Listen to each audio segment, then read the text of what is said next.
next guest here on the Final Five is the current Secretary of State of the great state of Michigan. She's a candidate for Michigan governor, but tonight we're also talking about her new book, A Purposeful Warrior. She's Jocelyn Benson, up late with me tonight here on the Final Five. Madam Secretary, thanks for joining us here. Thank you so much for having me.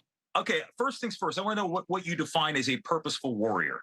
It is someone who is determined to be the hero of their own story. This idea that so much happens in our life that we can't control, but we can control how we respond. And we can respond with grit and grace and power in furtherance of who we are. And that is really our responsibility to build, to hone over time, and be purposeful, strategic, focused as warriors on behalf of what we believe in.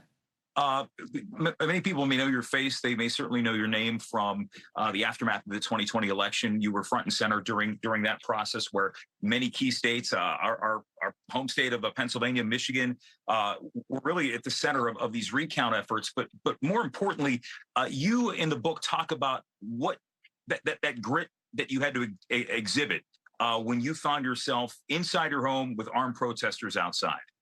Yeah. I opened the book talking about what it was like to really, what it means sometimes to speak truth to power. In that case, standing up to the then president of the United States, who didn't want to accept the results of our election. My job was to say, no, this is actually how the people voted, and we all have to accept that and move on. And that came with, that clear statement about facts and making sure every valid vote and only valid votes counted.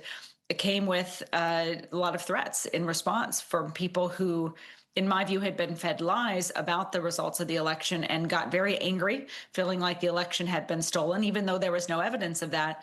And that ultimately led to me sheltering in my home one December evening with my young 4-year-old little boy, protecting him against the growing crowd outside. And as armed protesters shouted things into bullhorns, Facebook live streamed it. And it was really scary, but it was also for me a moment to dig my heels in and say, no, this is who I am. I'm a warrior on behalf of our democracy, and I will stand firm in defense of the election results, no matter what they may be, and protect my family, even in doing so. You talk about a 9-step framework, really, that defines what a purposeful warrior is and what makes that. I mean, what went into coming up with that? And more importantly, how much has the last 4 years, 5 years at this point, how has that colored and changed your perspective on things? I've learned that every day we have an opportunity to choose courage over bravery, to persevere instead of giving up, to choose truth over lies, and to make sure what happens to us doesn't define our future, that what we do next defines our future. And so for me, these last 4 years have been a consistent opportunity to see challenge as an opportunity for growth in all those areas. And you start to then see tragedies even as challenging moments to get through, but also as opportunities to hone your bravery muscle, your perseverance and resilience, fortitude. And that ultimately enables you to emerge on the other side of things, like these tumultuous last few years, stronger than you were before. When you look at some of the recent events, what we saw happen just a few days ago in Minnesota, state lawmakers for a long time, really, the work has been under the radar. I would imagine, and I think state lawmakers and state office holders like yourself really took center stage over the past couple of years, whether you asked for that higher profile or not. I mean, what does that say about people who are looking at public office, considering a career in that? Should they be scared, seeing the threats that people like yourself and like the lawmakers in Minnesota faced? Well, it's certainly a scary time. And yet at the same time, the only thing that ensures we get through this with our democracy and public service and fabric of our laws intact is if we choose to stand firm in furtherance of who we are and find courage with each other.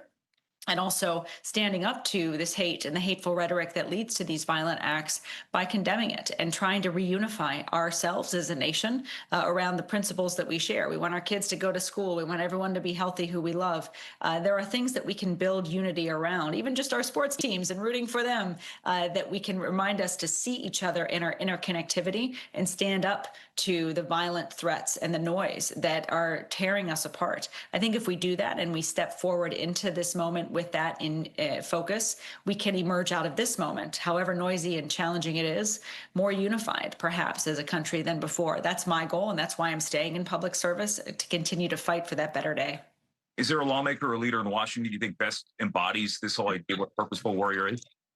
Well, certainly Melissa Slotkin, who's an incredible senator from the state of Michigan, has entered the scene and been, as a senator, as a new senator, been extraordinary at being smart, unwavering, but also focused on what's best for the residents of Michigan, all residents of Michigan, and investing in their economic prosperity. So she's someone who I think is embodying that quite well. Who should read the book? Who needs to learn something from your book? I think anyone who feels powerless or voiceless in this moment, or wondering what our path forward is, that path forward can be found with each of us. And this book is a how-to guide on how to strengthen your own voice so that we can all be leaders in our own circles, in our families, in our communities, in our workplaces, and fight together for that better world. The book is called A Purposeful Warrior. That is Jocelyn Benson. Madam Secretary, thank you so much for joining us tonight. Thanks for having me. And the Final Five is back after this. I took my love